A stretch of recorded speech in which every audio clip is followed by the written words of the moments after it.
सियासी जो पार्टी है ये दे रही है कुर्बानियां। कितना आसान है सोशल मीडिया पर बैठ के बकवास करना अपने ही मुल्क के खिलाफ, अपने ही मुल्क की फौज के खिलाफ। आज अगर ये फौज ना हो, एक दिन ये मुल्क कायम नहीं रह सकता, एक दिन।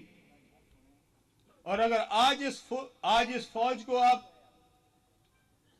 कमजोर करेंगे, आप इस मुल्क को कमजोर करेंगे।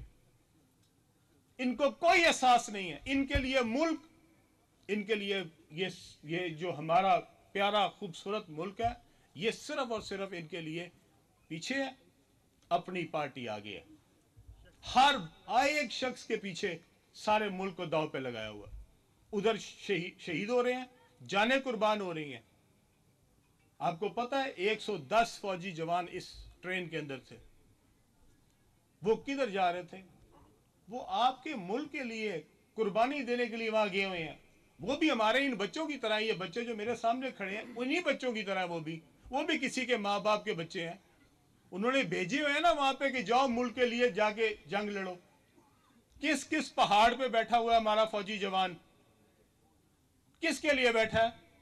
आपके बच्चों के लिए बैठा है। और अगर यहां से बैठ के लोग उनको गालियां दें, बताएं उसके ऊपर क्या गुजरती होगी जिसका बेटा शहीद होता है और वो ये सोशल मीडिया पे गालियां सुनता है। सोचे तो सही, जिसने अपना बेटा कुर्बान कर दिया, जिसने अपना सुहाग कुर्बान कर दिया, जिसने अपना बाप कुर्बान कर दिया, और वो आगे से सोशल मीडिया पे गालियां सुनता है। सोचे तो सही एक दफा। खुदारा मेरी आपसे गुजारिश है, सियासत इनसे क्या जरूर करें, खुदा के लिए मुल्क की कीमत पे मत करें। इस पाकिस्तान के साथ ये सारी बहारें जो है इस मुल्क के साथ है। मुल्क को खोखला ना करें। तो जरा अब्बा है उन्होंने भी असी 4 साल देते सन, सबर करो। वो अब्बा जी 4 साल गुजार के गए ने, कोई गल नहीं। 4 दिन अगर गुजारने पै रहे ने अंदर, उस वे तो लोगों जो तुम अंदर देते सो तो तुम बड़े खुश होते सो। उस वक्त तो आप कहते थे नया पाकिस्तान बन रहा है। लोगों को पकड़ पकड़ के जब अंदर करते थे, किसी को बाहर रहने दिया था? नवाज शरीफ अंदर, शहबाज शरीफ अंदर, मरियम अंदर, हमजा अंदर, सारी की सारी पार्टी लीडरशिप, ख्वाजा आसिफ, ख्वाजा साद, एहसन इकबाल, राणा साहब, हर बंदा अंदर। उस वक्त सब ठीक था। अपनी बारी आई तो इतनी तकलीफ क्यों हो रही है? जिस तरह लोगों को अंदर फेंकते थे, यह मकाफात अमल है, यह अल्लाह का निजाम है। जो किसी के लिए गड़ा खोदेगा उसमें सबसे पहले खुद जाएगा। आपने जो जो दूसरों के साथ किया, अगर आपने लोगों को उस वक्त इज्जत दी होती, आज आप इज्जत ले रहे होते। अगर आपने लोगों को उस दिन इंसान समझा होता, सिर्फ सियासी मुखालिफ समझा होता। राना सनाउल्लाह के ऊपर आपने कौन सा मुकदमा डाला? आपने वो मुकदमा उसके ऊपर डाला जिसके ऊपर उसको सजाए मौत होती है।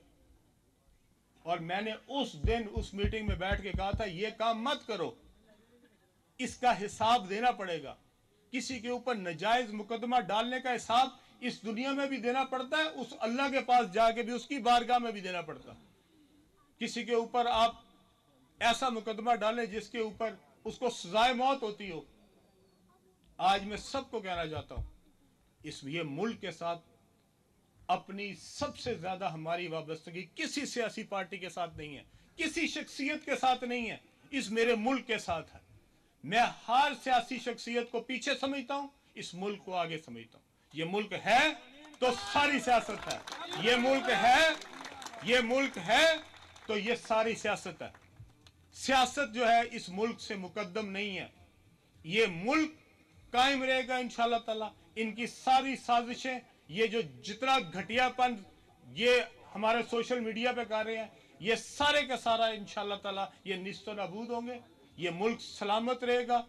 इस मुल्क से ये जो आज बदअमनी है, ये जो वहां पे हंगामे हो रहे हैं, मुख्तलिफ जगह पे बदअमनी हो रही है, ये सारी इंशाअल्लाह अल्लाह के करम से ठीक होगी। आप सब ने मजबूत रहना है। आपने ये कहना है कि यो हमारे लिए, मेरे बच्चों के लिए, जो बचाने के लिए, मेरे बच्चों का मुस्तकबिल बचाने के लिए अपने बच्चों के मुस्तकबिल को दांव पे लगा रहे हैं। जो लोग अपने बच्चों को कुर्बान करके मेरे बच्चों को बचा रहे हैं, हम उस पाक फौज के साथ